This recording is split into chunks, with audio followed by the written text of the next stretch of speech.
Malaikat Jibril berkata, "Wahai Rasulullah, sampaikan salam dari Allah Subhanahu wa Ta'ala dan dariku kepada Khadijah.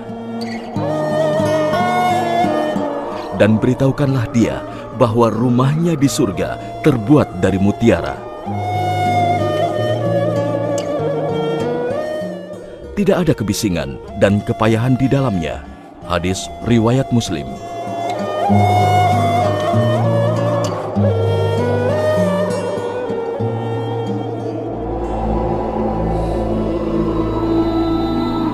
Inilah kemuliaan Khadijah, istri tercinta Rasulullah Sallallahu Alaihi Wasallam.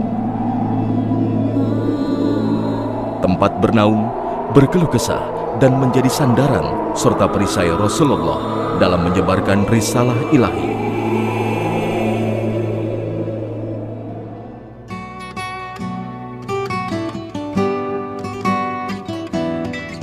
Ummul Mukminin Khadijah binti Khuwailid adalah sosok wanita yang luar biasa, cantik, cerdas, kaya, tawadu, dan selalu memberikan rasa cinta dan kasih sayang.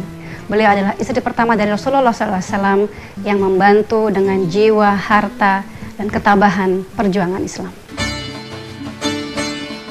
Khadijah binti Khuwailid lahir di Mekah tahun 63 sebelum Hijriah. Ayahnya Khuwailid bin Asad bin Abdul Uzza bin Qusay.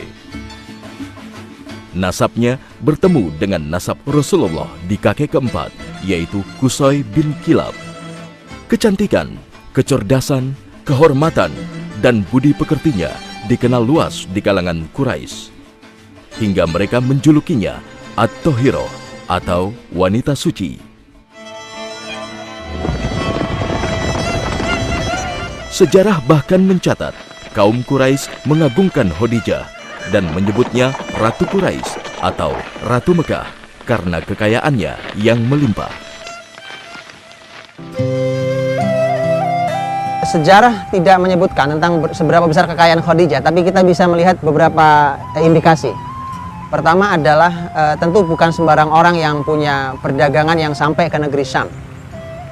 Tidak sembarang pedagang biasa, karena dia memerlukan sebuah modal yang besar. Khadijah kelak perdagangannya ada di sekitar Mekah, pasar-pasar di sekitar Mekah, juga perdagangan yang merupakan kebiasaan orang Quraisy, li'ilafi Quraisy, ilafihim rihlatasy syita'i was-shaif. Kebiasaan perjalanan dagang orang-orang Quraisy, di mana mereka terbiasa berdagang di musim panas dan musim dingin. Perjalanan mereka jauh. Setidaknya ketika musim panas mereka berjalan ke utara kurang lebih 1000 kilo ke arah negeri Syam. Itu pasti mereka tidak mau berdagang dengan angka yang kecil. Saya berikan satu contoh angka bahwa biasanya dalam perdagangan mereka itu sekali jalan sekian banyak onta, bahkan sampai bisa 1000 onta. Dan itu nanti ada rombongan yang tugasnya selain pedagang juga pengawal sebagai pasukan. Kalau di tengah jalan ada gangguan keamanan. Sofwan bin Umayyah yang saat itu salah seorang pemimpin Quraisy pernah memimpin 1000 kafilah dagang, 1000 onta. Itu angkanya 50.000 dinar. Jadi kita bisa perkirakan itu. Dan 50.000 dinar itu tentu milik beberapa orang di Mekah. Maka alangkah dahsyatnya kekayaan seorang Khadijah. Itulah mengapa banyak pria terhormat di kalangan bangsawan Quraisy ingin meminangnya, sekalipun Khadijah telah 2 kali menikah dan dikaruniai 2 anak. Ratu Quraisy ini pun menolak pinangan semua pria. Namun hatinya mulai tertambat dengan sosok pria yang dikenal di kalangan sukunya sebagai Al-Amin, atau orang yang dipercaya karena kejujurannya. Dialah Muhammad bin Abdillah. Khadijah menyertakan pekerjanya yaitu Maisarah. Maisarah adalah seorang laki-laki, bukan perempuan. Disertakanlah Maisarah berangkat bersama Muhammad ke negeri Syam untuk berdagang. Maisarah dipesan oleh Khadijah, kamu harus ikuti apapun yang diperintahkan oleh Muhammad. Sepulang itu maka kemudian diceritakan semua diceritakan. Bahkan disebutkan perdagangan yang dibawa Muhammad ke negeri Syam itu untung 4 kali lipat. 1 dirham berlipat dari 4 dirham. Jadi 4 kali lipat keuntungannya. Jadi bisnisnya sukses, ini luar biasa. Kejujurannya dikenang betul. Bahkan Maisarah bertemu dengan beberapa peristiwa yang disampaikan semakin menunjukkan kekagumannya. Di saat itulah maka Khadijah sebagai wanita yang baik, wanita yang suci, dia tahu bagaimana menjaga dirinya sebagai seorang wanita yang baik. Dia suka terhadap Muhammad, tapi dia tahu bagaimana harus berinteraksi dengan laki-laki. Tidak sembarang kemudian dia dengan cara yang tidak baik untuk mendekat ke laki-laki. Maka dia berbincang dengan teman akrabnya yang bernama Nafisah binti Munyah. Khadijah ketika berbincang dengan Nafisah sesungguhnya tidak langsung menyampaikan bahwa saya ingin dinikahi Muhammad. Tidak ada kalimat itu, bahkan dia sangat menjaga. Tapi Nafisah paham betul apa yang dimau oleh Khadijah karena teman akrabnya. Datanglah Nafisah ke Muhammad SAW kemudian bertanya. Pertanyaan Nafisah juga sangat menarik dialognya. Nafisah mengatakan, Muhammad, kenapa tidak kunjung menikah? Jawaban Muhammad saat itu adalah mengatakan bahwa ma indi ma atazawwaju bih. Aku tidak punya apa-apa yang bisa aku gunakan untuk modal nikah. Maka Muhammad SAW ketika tidak percaya diri itu, Nafisah segera menjawab. Kata Nafisah, bagaimana kalau kamu dipanggil gitu, untuk menikahi seorang wanita yang tidak mempedulikan kemiskinanmu itu, kemudian dia wanita terhormat, wanita yang kaya, ya, bagaimana kalau kau diajak untuk menikahi wanita seperti itu? Kemudian Nabi mengatakan, atau Muhammad SAW mengatakan, wamanhi, siapa dia itu? Nafisah mengatakan Khadijah. Muhammad pun setuju menikahi Khadijah. Dengan didampingi dua pamannya, Abu Thalib dan Hamzah bin Abdul Muthalib, Muhammad melamar Khadijah dengan mahar 20 ekor onta muda.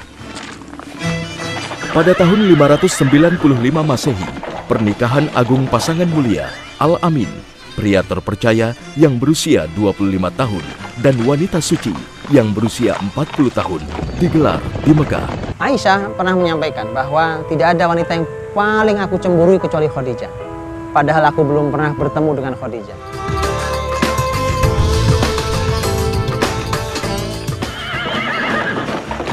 Perbedaan usia yang terpaut cukup jauh dan harta kekayaan yang tidak sepadan di antara pasangan mulia ini tidaklah menjadi masalah. Karena dilandasi oleh cinta yang tulus dan pengabdian kepada Allah Subhanahu wa Ta'ala. Sehingga keberkahan selalu mengiringi pasangan mulia ini. Pernikahan adalah dua pertemuan manusia yang tidak sempurna dan masih dalam proses tumbuh dan berkembang. Termasuk pernikahan Rasulullah dengan Ummu Khadijah. Kita bisa ambil pelajaran walaupun kita seorang wanita kaya, cerdas, tapi tidak membuat kita menjadi seorang yang sombong, tinggi hati, dan merasa paling benar sendiri. Dari pernikahan inilah Allah memberikan anugerah 6 orang anak, 2 laki-laki, Al-Qasim dan Abdullah, dan 4 perempuan, Zainab, Ruqayyah, Ummu Kulsum, dan Fatimah Az-Zahra. Sejak menjadi pendamping Muhammad bin Abdillah, Khadijah menunjukkan keteladanan bakti seorang istri terhadap suami tercinta. Perhatiannya tak pernah luntur meski sang suami sering meninggalkan dirinya. Berhalwat menyendiri di Gua Hiro, kebiasaan yang berakhir dengan peristiwa maha dahsyat yang terjadi pada tahun 622 Masehi. Di usianya yang ke-40, Muhammad menerima wahyu pertama yang sekaligus menandai diangkatnya Muhammad sebagai utusan Allah. Disinilah peran Khadijah benar-benar menjadi tumpuan sang suami. Saat Muhammad tidak menduga tentu, tiba-tiba datang sesosok orang yang kemudian mendekap dan mengatakan, Iqra ya Muhammad, Iqra ya Muhammad. Begitu selesai Muhammad pergi dari Gua Hiro itu, dan kemudian dia merasakan begitu ketakutan sampai gemetar. Disinilah kemudian muncul peran istimewa seorang Khadijah. Juga lagi-lagi pelajaran buat setiap muslimah, terutama buat setiap istri yang baik. Begitu suaminya panik pulang ke rumah dalam keadaan ketakutan, bahkan tidak bisa disembunyikan kepanikannya pada gemetar badan seorang Muhammad. Maka kemudian Muhammad mengatakan, Zammiluni, Zammiluni, selimuti aku, selimuti aku. Khadijah menyelimutinya. Ini langkah pertama. Karena yang perlu ditenangkan pertama adalah fisiknya. Karena jelas gemetar, diselimuti, ditenangkan, didampingi oleh Khadijah. Kemudian Khadijah mulai bertanya, ada apa? Ada apa suamiku? Mulailah bercerita tentang kejadian yang terjadi di Gua Hiro. Khadijah segera mengeluarkan sebuah kalimat. Dan ini adalah langkah kedua yang sangat menarik. untuk kembali lebih menenangkan lagi. Khadijah mengatakan, kalla la yukhzikallahu abada. Demi Allah tidak mungkin Allah akan membuat menjadi sengsara. Ini pasti bukan sebuah kesengsaraan, ini pasti bukan penyia-nyiaan Allah kepadamu. Kalla la yukhzikallahu abada. Kenapa begitu? Khadijah meyakinkan, alasannya ada. Kenapa Allah tidak mungkin menyia-nyiakan dirimu? Innaka latasilur rahim. Karena engkau, wahai suamiku, orang yang rajin silaturahim. Ini amal mulia. Kemudian dia mengatakan wa tahmilul kal. Engkau adalah orang yang siap untuk menanggung beban. Orang bertanggung jawab sekali. Wa tuqrid dhaif. Engkau orang yang sangat memuliakan tamu. Wa tu'inu ala nawaibil haq. Dan engkau adalah orang yang membantu orang-orang yang kesulitan. Semua kebaikan ini pasti engkau adalah orang yang tidak disia-siakan dengan peristiwa itu. Itu yang kedua. Barulah kemudian yang ketiga, ketika sudah semakin tenang, Khadijah tahu kemana harus bertanya. Khadijah mengatakan, nanti kalau sudah lebih tenang kita akan pergi ke sepupu saya yang bernama Warokoh bin Naufal. Warokoh bin Naufal adalah satu dari hanya beberapa orang Arab yang mengerti Alkitab. Warokoh bin Naufal ketika didatangi, Muhammad bercerita, Khadijah menyampaikan, inilah cerita saudaramu. Maka Warokoh menyampaikan bahwa yang datang kepadamu adalah An-Namus alladzi jaa ila Musa. Ini adalah Jibril yang pernah datang kepada Musa. Pada fase ini, Khadijah tak lagi hanya menjadi seorang istri dan ibu dari anak-anaknya. Tak hanya mendampingi seorang suami, kini Khadijah juga menjadi pendamping seorang utusan Allah. Dialah yang memberi ketenangan kepada sang suami saat Rasul dihujat dan diperlakukan kasar oleh kaumnya. وسببا شقاقا في قريش كلها لسوف نقتله. Khadijah selalu ada setiap Rasulullah mendapat kesulitan.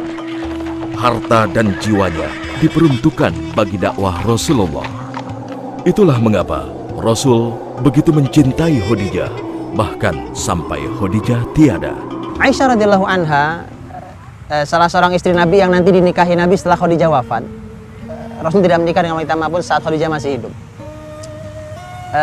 Aisyah pernah menyampaikan bahwa tidak ada wanita yang paling aku cemburui kecuali Khadijah. Padahal aku belum pernah bertemu dengan Khadijah. Ini menjadi sangat unik. Kok bisa dia cemburu padahal dia belum pernah bertemu? Ya, karena Nabi SAW sangat sering menyebut Khadijah. Dan lebih dari itu, bahkan Khadijah sudah wafat. Lebih dari itu, bahkan teman-teman Khadijah yang dulu bersama Khadijah itu masih terus dimuliakan. Nabi tidak motong kambing, kecuali pasti Nabi mengatakan, kirimkan daging ini ke wanita itu. Kemudian bertanya, ya Rasulullah, siapa wanita itu? Rasul mengatakan, dia dulu adalah temannya Khadijah. Tidak ada kecintaan setulus kecintaan Rasul pada Khadijah. Inilah cinta sesungguhnya itu. Bahkan Khadijah sudah meninggal. Suatu hari Aisyah muncul rasa cemburunya, kemudian mengeluarkan sebuah kalimat radhiyallahu anha. Ini adalah sisi yang sangat manusiawi dari seorang wanita. Dia mengatakan, ya Rasulullah, kalau engkau punya kambing, kemudian ada dua taman, yang satu taman masih hijau, belum pernah dimakan oleh kambing manapun, yang satu sudah bekas diinjak-injak oleh kambing yang lain, kemana kau gembalakan kambingmu? Nabi mengatakan, pasti ke padang rumput yang masih hijau. Kemudian ternyata ini adalah muqaddimah dari seorang istri yang cerdas radhiyallahu anha untuk masuk ke menunjukkan rasa cemburunya. Aisyah mengatakan, bukankah Allah telah memberimu ganti seorang istri yang lebih baik dibandingkan kau selalu menyebut-nyebut wanita tua itu? Radhiyallahu anha, dua-duanya wanita mulia. Maka jawaban Nabi SAW ada jawaban yang final menunjukkan siapa Khadijah. Nabi mengatakan pada Aisyah, wallahi ma abdalani Allahu khairan minha. Demi Allah, tidak pernah Allah menggantiku istri yang lebih baik dari Khadijah. Kalau Nabi Muhammad berhenti di sini, maka pasti menyakiti Aisyah radhiyallahu anha. tapi Nabi memberikan 4 alasan yang 4-empatnya tidak sama sekali bisa dilakukan oleh Aisyah radhiyallahu anha. Jadi kemudian pas, fair. Bukankah kalau Nabi mencintai Khadijah sedemikian luar biasa sampai Nabi mengatakan tentang cintanya pada Khadijah, ruziqtu hubbaha, aku dianugerahi cintanya. Itu kalimat Nabi untuk Khadijah. Dan Nabi menyebutkan 4 hal yang ini tidak bisa dilakukan satupun oleh Aisyah radhiyallahu anha. Nabi mengatakan amanat hina kadzdzabani an-nas, amanat hina kafarani an-nas. Dialah wanita yang beriman saat masyarakat kafir. Wasaddaqatni hina kadzdzabani an-nas, dan dialah yang membenarkan aku saat semua orang mendustakan aku. Kemudian wawasatni bimaliha, dialah yang memberikan hartanya kepadaku. Warazaqani Allahu minha aulad, dan darinya aku dianugerahi Allah anak-anak, keturunan. Datang Jibril ke Rasulullah Muhammad SAW. Muhammad, Khadijah akan datang. Kalau dia datang, sampaikan salam untuknya dan berikan kabar gembira dengan rumah yang telah Allah bangunkan di surga untuknya.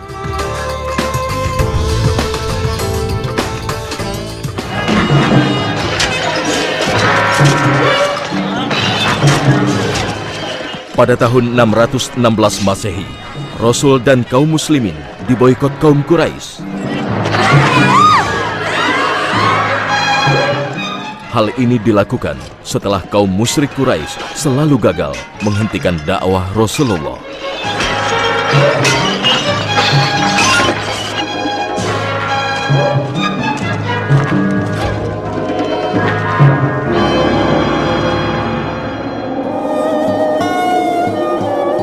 Rasulullah diisolasi di sebuah lembah milik keluarga besarnya di pinggiran kota Mekah. Segala bentuk komunikasi, transportasi, dan keperluan sehari-hari dihentikan. Ini berlangsung hingga 3 tahun. Ummu Khadijah menikah dengan Rasulullah jauh sebelum Rasulullah diangkat menjadi seorang nabi. Jadi beliau melewati hari-hari yang indah, hari-hari yang penuh kemesraan, tapi juga melewati hari-hari yang berat. Kita sebagai istri bisa mengambil pelajaran. Artinya kita harus bisa mengambil pelajaran menjadi istri yang setia, yang mencintai suami apa adanya, menerima segala kelebihan dan berdamai dengan kekurangan, dan mampu memberikan ketabahan, rasa cinta dan kasih sayang, berpihak kepada suami ketika suami kita benar dalam jalannya. Khadijah yang sebelumnya kaya raya dengan tegar mendampingi sang suami menjalani rintangan dakwah yang keji ini. Namun begitu, kondisi kesehatannya mulai menurun.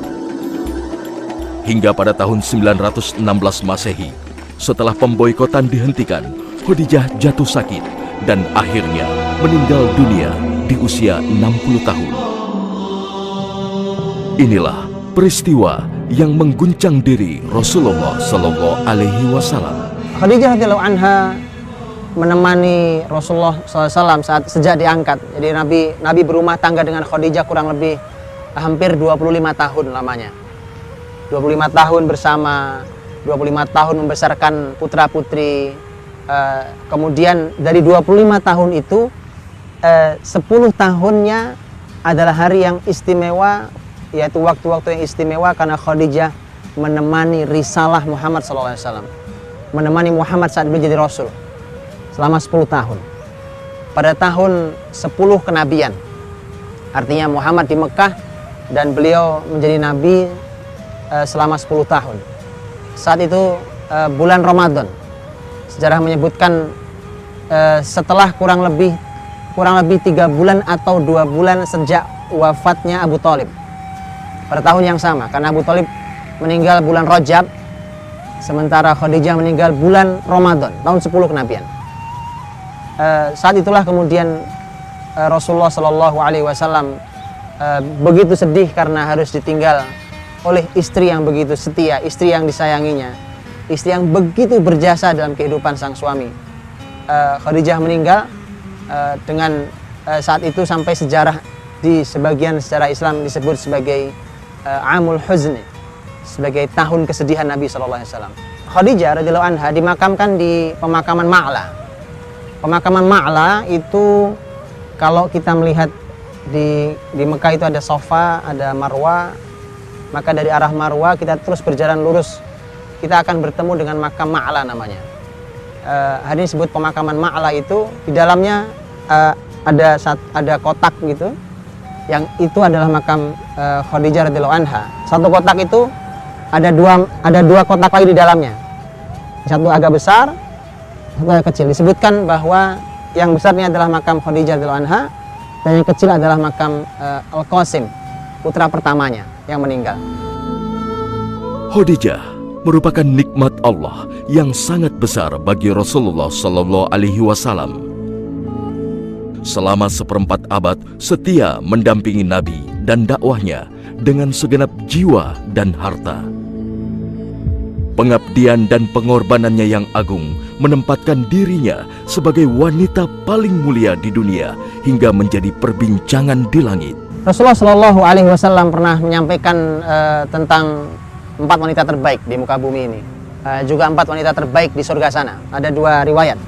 Yang pertama, Nabi mengatakan bahwa khair nisa ahlil jannah, wanita terbaik di surga nanti.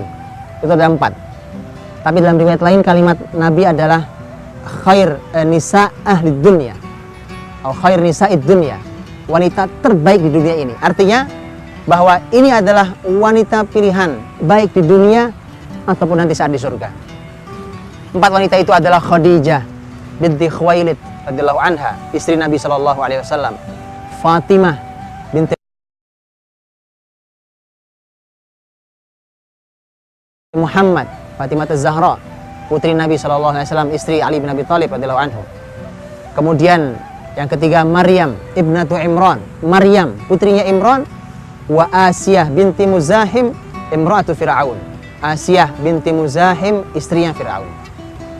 Ini 4 wanita yang sangat mulia, yang oleh Nabi disebut inilah 4 wanita terbaik di dunia dan juga nanti di surga. Salah satunya adalah Khadijah radhiyallahu anha, istri Nabi sallallahu alaihi wasallam. Suatu saat datang Jibril. Datang Jibril ke Rasulullah Muhammad SAW. Kemudian datang ke Muhammad dan mengatakan, Muhammad, sebentar lagi Khadijah akan datang, karena Jibril tentu tahu Khadijah akan datang. Kalau dia datang, sampaikan salam untuknya dan berikan kabar gembira dengan rumah yang telah Allah bangunkan di surga untuknya. Radhiyallahu anha.